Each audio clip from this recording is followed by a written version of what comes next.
Biglaan to, finish na, bumaliktad na si Cheese, kumanta na, VP Sara tagumpay, yari na si Tamba Jr. Ayan, syempre itong balitang ating matutunghayan ngayon ay nagmula kay Malacanang Watch 2024 at ito po yung lingkod na si BT na magbibigay ng reaksyon at komento dito sa video na ating matutunghayan ngayon. At huwag na natin pagtagalin at sabay-sabay na natin panoorin ang laman ng video na hatid sa atin ni Malacanang Watch 2024 at bibigyan natin ng reaksyon ang balitang ito. Pasok! Good news po, itong Good news po. pag-usapan natin tungkol sa impeachment ni VP Sara. Ayan, syempre bago natin simulan ang videong ito, nais ko nga pala magbigay ulit ng credits dito sa boses na madidinig natin ngayon at bibigyan ng reaksyon, walang iba kundi si General Macanas. Syempre suportahan natin yan si General Macanas, ang paborito nating general. No? Suportahan natin yan at bisitahin nyo ang The General's Viewpoint, mga katunay. Syempre, subscribe kayo dyan, follow kayo sa lahat ng mga social media platforms ni General Macanas, mga katunay. Suportahan natin yan. Ipagpatuloy natin. Bigyan natin ng reaction opinion itong article ng politico.com.ph. Ito ang title, Dribble na, papatayin lang pala. Cheese Escudero leads 11 kill impeachment senators. Ano ba ito? Ay, lumalabas ngayon, anti-impeachment na si Senator Cheese Escudero. Brazil. Ayan, nagbabago na talaga yung ihip ng hangin. No, simula nang dumating tong midterm election, nagbago na yung ihip ng hangin. Hindi katulad dati nung hindi pa dumarating yung midterm election. Kasi yan yung naging basihan nila yung midterm election. Ano ba talaga ang mangyayari? Kaso nga lang talaga, hindi talaga yung sa administrasyon, hindi talaga siya naging ganong kalakas ang impact ng midterm election. Ang malakas ang impact ng midterm election is ang mga Duterte. 'Di ba? Sila pa rin ang nangibabaw. At ngayon, parang lumalakas sila eh. 'Di ba? Ito sa article ng politico.com. Okay, basahin natin ha. Anti-impeachment na siya eh. Biglang nagganon. Senate President Escudero is reportedly determined to bury yung ilibing, the impeachment trial of Vice President Sara Duterte. A move seen by insiders as a calculated play to keep the Duterte bloc in his corner and secure his hold on the Senate presidency. Great! Kasi alanganin yung kanyang Senate presidency. Pwede siyang maagawan ng trono ni Senator Soto. Now, with this move, papatayin niya ng impeachment trial during his term. Baka maging Senate President pa rin siya. Kasi ang aim man lang ng Duterte bloc is patayin ang impeachment. Parang ganun din eh. 'Di ba parang gusto nga talagang kahit papaano ni Cheese na mag-stay pa rin, na ipaglaban pa rin yung posisyon niya sa Senado bilang Senate President. No, kaya kung ano yung ngayon is, syempre, mas nakakarami yung pumapabor sa anti-impeachment eh. No? Hindi parang tagilid kung ako magpo-pro ko. 'Di ba? Kahit gustuhin man niya o kahit may bumubulong man sa kanya na mag-pro siya, no? Na ituloy ang impeachment kay VP Sara, no choice siya. Kasi nakikita niya na mas lamang ang mga antay kaysa pro. 'Di ba? Syempre, kung ikaw, sinasabi ko nga, kung ikaw inaalagaan mo ang political career mo at gusto mo pang magtuloy-tuloy, alam mo yung dapat mong gawin. Kaya nga sinasabi ko, hindi makakarating niyang mga senador na yan sa posisyon nila kung sila ay basta-basta lang. 'Di ba? Hindi sila makakarating diyan kung bara-bara lang silang mag-isip. Matatalino yan kahit pa paano. Hindi lang kahit pa paano, talagang matalino. Although meron ding iba dyan na alam natin na utak pulburon, pero hayaan mo sila. Pero alam ko, yung mga nag-aantay sa impeachment ni VP Sara, yun talaga yung may mga utak. Yun yung mga matatalino. Pag pinatay, ang papatay mismo si Escudero, edi insured na yung boto niya sa Duterte bloc. Wise! Kumbaga kaya ka namin gustong tanggalin dyan kasi baka mamaya pro-impeachment ka eh. Ngayon kapag nag-antay na si Escudero is talagang hindi niya na tinuloy yung impeachment na yan, aba, parang ligtas na. Parang mali baka magligtas ko yung sarili ko dito at maging Senate President pa rin ako. Sana nga. Politico learned that at least 10 senators are backing Escudero's play, either as outright Duterte allies or fence-sitters who would rather not rock the boat. Tsaka nga, di ba, kita mo naman, oh, nabubuo dyan sa Senado, Duterte Black, palakas ng palakas. Eh parang yung nagtutulak na lang ng impeachment dyan kay BP Sara, si Hontiveros na lang. Ay, pagpalagay natin, oh. Oh, nandiyan dyan si Bam na mga kasama niya sa Dilawan, si Kiko Pangilinan. Eh pero siguro si Bam ibawas na natin dyan eh. 'Di ba? Kasi si Bam, nakikita ko kay Bam eh, transparent si Bam eh. 'Di ba? Iba yung aura ko kay Bam sa totoo lang. Iba yung hindi siya yung politiko na yung senador na basta-basta lang din o bara-bara lang mag-isip. 'Di ba? Kaya tingin ko, 'di ba, nakikita natin si Escudero tuloy. Si Hontiveros lang talaga yung parang push ng push. 'Di ba? Na ituloy ang impeachment. Siya lang talaga yung naiinis na hindi tinutuloy yung impeachment. Diyan sa Senado kasi sa Kongreso nakikita naman natin kung sino-sino talaga yung mga pro-impeachment dun eh. 'Di ba? Nung nagigil kay kay Chis eh. Dahil hindi tinutuloy ni Chis eh. So, sino-sino yung 10 senador? Duterte plus 1. 10 senador, ayaw ng impeachment plus Escudero, 11 na sila. Kaya Duterte plus 1. Duterte plus 1. For starters, those known to be openly opposed to Duterte's impeachment are Bato, De La Rosa, Bongo, tatlo. Bato, Go, and De La Rosa. Tatlo na yan, ano? Tatlo na. And of course, Sigurado na. Senator Senator apat Amy. na yan. Oh. Villar. Yan, Duterte Black. Wala pa si Marcoleta and Camille dahil 19 Congress po ito. So, Okay, apat na. Sino pa? Outgoing Senator Cynthia Villar and her son, Yan, si Senator Villar, elect Mark Villar. Puro Also, pala Villar dyan, no? Nandiyan si Mark Villar tsaka si Camille Villar. No? known expected Tapos dalawang tulpo, no? Dalawang tulpo rin. Buti hindi nakapasok siya tulpo. Huwag naman nating tatluhin dyan. Baka maging programa na yung Senado. Baka magtayo na sila ng programa dyan. side with the Duterte. Given the close ties between their family and the Dutertes. In fact, Duterte actively campaigned for Cynthia daughter, Las Piñas Representative Camille Villar, who secured the Senate seat in 2025 midterm election. So, idagdag mo yung dalawang Villar, 6 na. 6 na yun ha. So, 4 na lang ko lang. Sino pa yung 4? Senators Sherwin Gatchalian and GB Ejercito have expressed lukewarm positions on the impeachment, with Gatchalian pushing for its postponement Villanueva. to focus on priority legislation. Yes. Ejercito, for his part, said there's no need to rush the trial, describing it as divisive. Tama naman. O kita mo naman, naiisip ng mga senador, no need to rush. Hindi naman dapat madaliin yung impeachment kay VP Sara. Napakadaming problema ng bansa ngayon na pwede nating harapin. Na pwede nyong harapin, pwede nyong solusyonan. No, hindi naman kasagutan sa problema ng bansa ang pag-i-impeach kay VP Sara. Bakit minamadali nyo? Diba? Kaya lumalabas tuloy yung sa pantaha.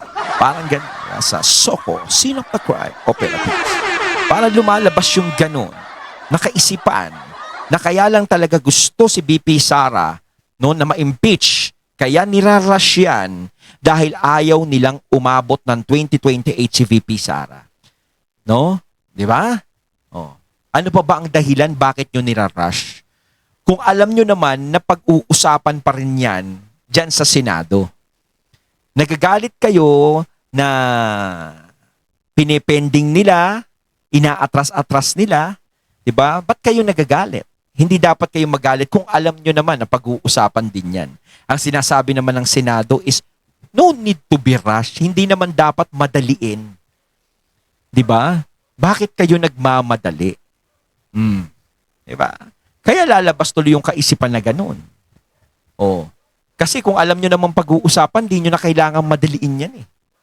'Di ba? Parang kahit, siyempre naiisip din niya na kaya nyo ba minamadali is natatakot kayo na baka biglang si BP Sara ma-absuelto sa impeachment na yan. 'Di ba? Kaya nga sinasabi nung iba kung ma-impeach si BP Sara, mawawala lang naman siya diyan sa gobyerno. Hindi na siya makakatakbo kahit sa ng pwesto sa gobyerno. Pero wala pa rin, ganun pa rin ang problema ng bansa natin, hindi pa rin magbabago. 'Di ba? Kaya ano ang dapat pag-usapan diyan? 'Di ba? Ano para saan? Ano ang matinding dahilan? Meron bang ginawa si VP Sarang napakabigat sa taong bayan para i-impeach siya at para pag-usapan at madaliin diyan sa Senado? Kaya nga mga senador nagsasalita, ano ba ang matinding dahilan? Parang ganun, para i-impeach si Sara Duterte. 'Di ba? Kapag na-impeach ba siya, malulutas ba yung problema ng bansa? 'Di ba? May malaki bang pagbabagong mangyayari? Oh. 'Di ba? So, 8 na. So, 2 na lang. Sino pa yung 2? Insiders told Politico that Senators Joel Villanueva and Jinggoy Estrada Si Jinggoy pa. are also reportedly inclined to support shelving the impeachment trial. Si Di 10 na yun. So, isummarize natin Villanueva. Si Jinggoy Estrada kasi ayaw niya nang maulit yung dating nangyari kay ERAP kasi parang na-traumatize na sila 'Di ba, na-impeach si Joseph Estrada, si dating pangulo. 'Di ba? Parang 'yun ang kinakatwiran ni Jinggoy na parang naranasan na namin yung ganyan, parang ayaw na nilang maulit, trauma na sila diyan, antay na sila sa mga ganyang klaseng impeachment. Villanueva, Jinggoy, Ejercito, Gats Salian, Cynthia Villar, Mark Villar, Bongo, Bato de la Rosa, Aimee Padilla, 10. Plus 1, si Cheese. Escudero, 11 na. Pwede mo pang idagdag dyan si Juan Miguel Zubiri. Oh, isa pa Ayaw yan. din niya. 'Di ba? Marami.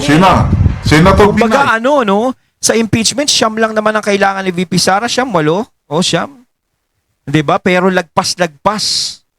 No? Lagpas-lagpas na yung kailangan. 'Di ba? Ayaw din niya. 13 na. Dami na. Ano pa? Talagang tama yung hinala ni Congresswoman-elect Laila de Lima. Yung rumors na natatanggap niya na impeachment is dead. Talagang dead na talaga. No, lalong-lalo na nga uulitin ko, alam nila yung naging resulta nitong midterm election. Siyempre tatakbo ng 2028 yung mga yan Hindi naman magre-retire yan pagdating ng 2028. Si Escudero ba magre-retire yan pagdating ng 2028? Tatakbo pa rin yan. Si Villanueva ba magre-retire yan pagdating ng 2028? Tatakbo yan. Si Gatchal yan, si Zubiri, diba? Tatakbo rin yan. So, ano ang dapat nilang gawin? Diba kailangan pag-aralan nila lahat ng senaryo? Kung alam naman nila sa sarili nila lang tama si BP Sara, bakit tayo magpapabara-bara ng isip? Bakit natin huhusgahan ng isang tao na alam naman natin na inosente sa mata ng taong bayan? At bandang huli, tayo ang lalabas na masama. Di ba? Parang pangit yung ganun. Hindi magiging maganda yung resulta sa kanila niyan. Nung midterm election, kita naman natin yung naging resulta. Di ba? So, iniisip nila, ayaw na nilang maulit sa kanila sa 2028. Kailangan pangalagaan nila yung political career nila. Okay lang sana kung si BP Sara meron talagang ginawang matindi at meron talagang mga ebidensyang nilabas na nagdidiin talaga sa kanya na matindi ang ginawa niya dyan sa gobyerno. Kaso wala naman How-show lang yung mga lumalabas kay BP Sara Dead. Wala na. So, punta tayo sa labanan ng Senate Presidency. Wais move to me. Wais move itong, kung totoo ito, ano lang ito, speculation o opinion ng politico.com.ph na yung mga nauna nilang mga articles tungkol, sabi nila tatanggalin na nabasa ko sa Politico na tatanggalin si Solgen Guevara, ipapalit yung Darlene Berberabi. Naging totoo. Kaya to me, marunong itong politiko, marunong sa mga insider, may mga contact sila. Kaya most likely itong mangyayari. Kasi sabi ni Senator Remy, anong ibig sabihin yung pinospon? Wala na. Talo na sila. Kasi imbes ngayong araw na ito, babasahin na yung articles of impeachment. Hindi pinagpatuloy. Hindi So, tinuloy. June 11 na lang daw. Tapos pagdating ng June 11, atras na naman. Para unahin ng Senado yung priority bills. 12 priority bills. Dapat lang talaga. Unahin nila yung dapat unahin na alam na may pakinabang talaga. 'Di ba? Wala namang pakinabang sa Pilipino yung impeachment kay BP Sara. So pagdating ng June 11, babasahin, what's next? Wala na. Adjourn na ang Adios apatria adrada na. Hala na. Talagang yung pagmamadali nila no, nagpapalakpakan pa sila no. Yung mga nagpirmahan sa Kamara na sa impeachment ni BP Sara, tuwan-tuwa sila tapos biglang mission failed. hindi na i-convene yung impeachment court. Wala Hindi po mabor sa kanila yung Senado Siguro buong akala nila papabor sa kanila yung Senado. No, minadali natin tong magpirmahan tayo rito. Pag dinala natin sa Senado, si Chis ang Senate President dyan. Dire-diretso yan. Kaso nga lang, hindi ganun ang nangyari. Expect the unexpected. Iba ang nangyari. So wala na. 19th Congress, patay. So depende na sa 20th Congress kung tatalakayin o hindi. Kung ano. Example, ito, opinion ko lang ito, speculation ko lang, na nagkasundo na sina Escudero at ang Duterte Black na yung anim na Duterte Black, suportahan nila si Escudero as Senate President basta sa 20th Congress patay pa rin, Patay na yung hindi impeachment. na itutuloy. Pwede. Kaya nga, panalong-panalo na si BP Sara. Ito, Romualdez, lilingin niya, wala na, umiiyak na. Sorry na lang.